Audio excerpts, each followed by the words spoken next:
Right, let's have a look at this industrial type curtain rail. So I've just put it together to see how easy that was, and it's fairly straightforward once you've got some understanding of what each pole looks like. Now, it is quite easy on the chart. It tells you exactly how long your pole is and then what type of pole joins to whatever. So type 1 will always be on the end because it has like a little hole for this to screw in. So once you know that this is type 1, it's got a hole on the end for this to screw in, you know that type 1 goes either end. So that makes life a little bit easier. And then because it just says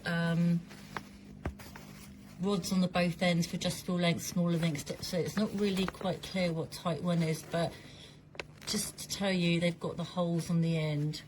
And then there's type 2 and type 3, so all you have to do is work out the right order for the length that you're dealing with. So you've got these poles with a metal bit on the end.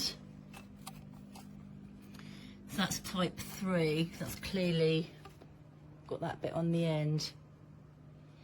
So for the length of mine, I've gone for 5 foot. I just needed type 1 on either end, and then this one in the middle. And then the third type has got like a little plastic bit there inside, so you know what that type looks like.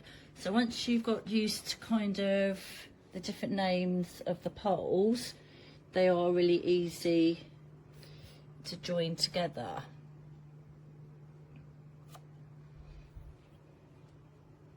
Now for the big one in the middle, there's like a little screw underneath, which you see it there. That's how you join those two together. And they give you the Allen key to do that.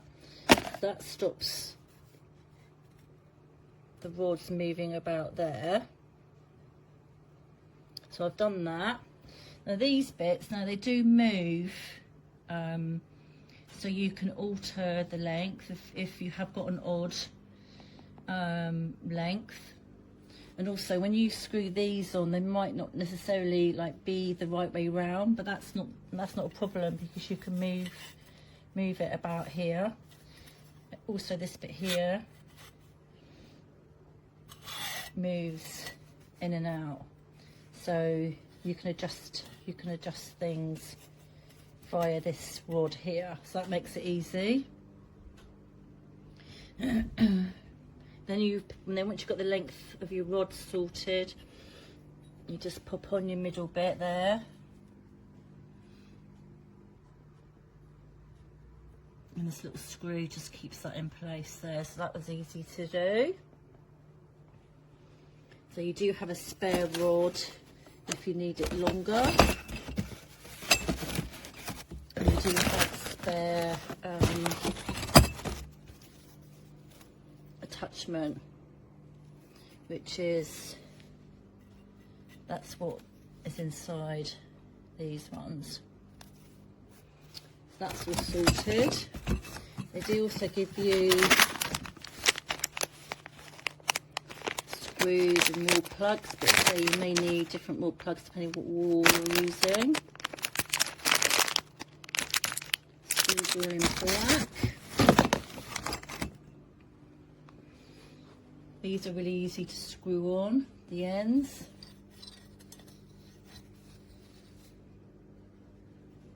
And there's your screw holes there.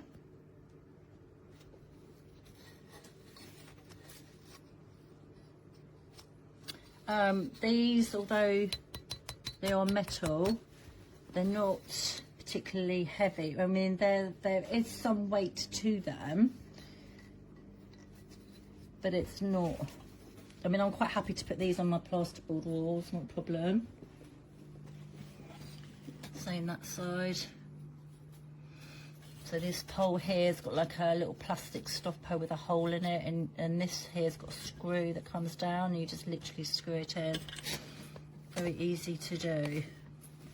So I've measured the length that I wanted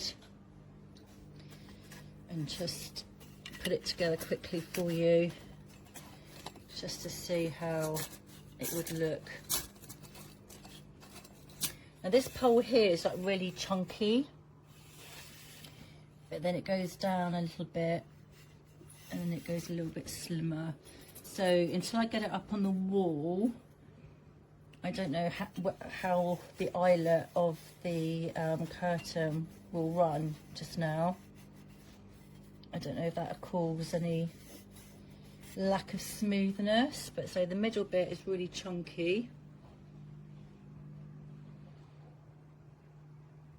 And then it's just a little bit thinner on the ends. So it's not one complete thick pole because of the extensions running inside. But yeah, I love the look of it. There's no scratches or worries that there's going to be paint coming off. It's all looking lovely. So yeah, very happy to recommend this curtain rail.